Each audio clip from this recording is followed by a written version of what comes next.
Hello, this is Thomas Warfield, and this is my game Pretty Good Solitaire. In this video, we're going to learn how to play the game Double Klondike.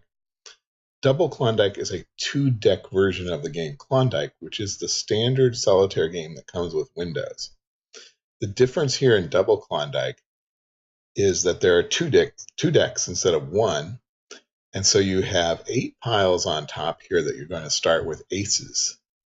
And then below it, there are 9 piles where you're going to build down regardless of, or in alternate color, just like in Klondike. Then you have a stock and a waste, and you can just turn over this stockpile one card at a time and play through it in the same way as in Klondike. There are some rules variations. For one thing, if you have king only checked, you can only play kings in the empty spaces, and we're going to keep that check. And there is rules. It's either 1 card deal or 3 card deal. You can do either one. Okay, so let's get started. The first thing you do is you want to make moves so that you're building down alternate colors. I can move the red 2 on the black 3, which I did by right-clicking, which is a quick way to make moves in Pretty Good Solitaire. And if there aren't any other moves you can make, you just click on the stock. And actually what happened was the card was an ace, and it moved up automatically because I have autoplay checked in options. Now I'm going to keep clicking here. I can play the blackjack on the red queen, 7 on the 6, and so forth. So as you can see, it plays very much the same way as the standard solitaire game, except there being more piles and 2 decks. There's actually more to do. There's more options available.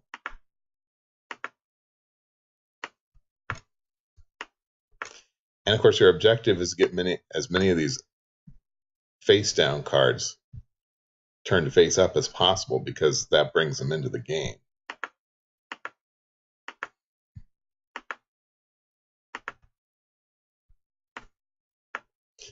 Now here I've created a space. The only thing, since I have king only check, the only thing that can go in a space is a king, and I can move this group of cards with a king into that space.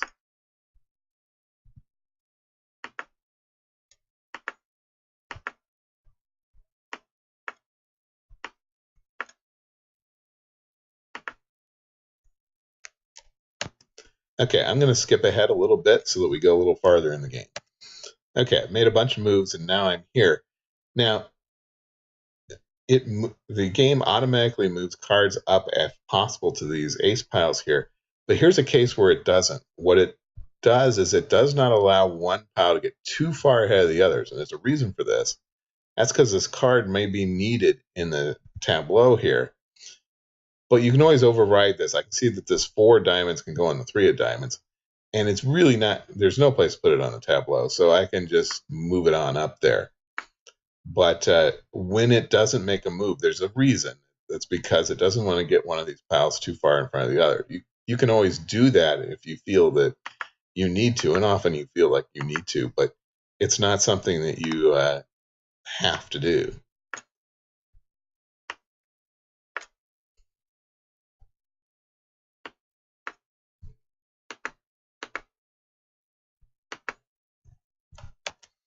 Okay, I've made a few more moves and we've made progress. Now I'm in a situation where there's a way I can make a few more moves that you wouldn't otherwise want to make. Here, again, it's holding back this 3 of clubs because it may be needed down here for a red 2, but I've got this 4 here. Actually, this is 3 of spades. I got a 4 of clubs here. Now, this card can't go anywhere, but I could move it up to here where the 4 of spades is if I got rid of that. So I can move the 4 of spades up to the top and then move this 4 of clubs into its position. And that's another time when you want to override the holding back of cards.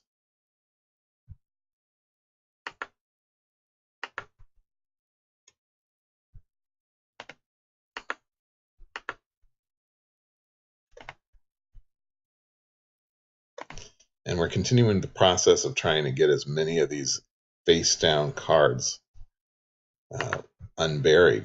And now I've reached the end of the stockpile. Every card has been gone through, but in Double Klondike, you have as many redeals as you want. So I can click on this, turn it over, and go through it again.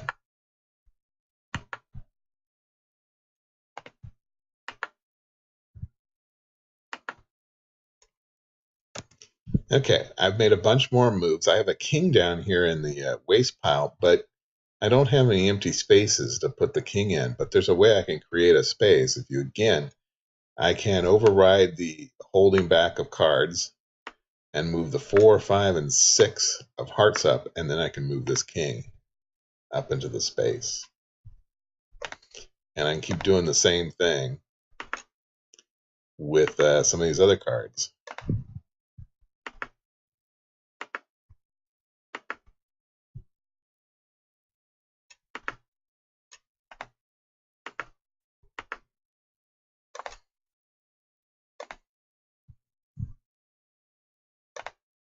I thought there was a card under there, but there isn't.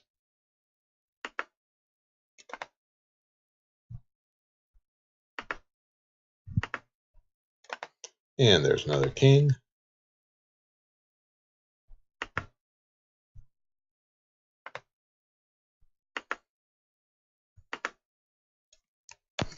Okay, made a few more moves, and we're getting close here.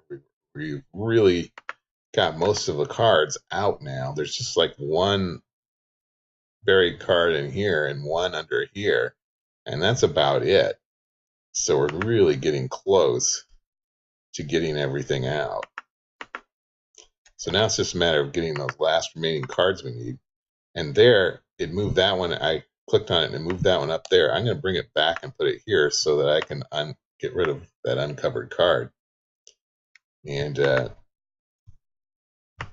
we're getting very close to winning this. Okay, I need a king. Can I create a space? Yes, I can. I can move that there and bring that over. And now I can get that last remaining unburied card. And that almost did it. As you can see, a whole bunch of cards moved up. We have 5 cards left in the stock. It says right down here, 5 cards left. And so it's just a matter of getting those last 5 cards out. And there it is. Game over. So that's how to play Double Klondike. It's one of the games in Pretty Good Solitaire. You can download it yourself. Just go to my website, goodsol.com, and click on the download button and download the free trial and try Pretty Good Solitaire for yourself. Thanks for watching.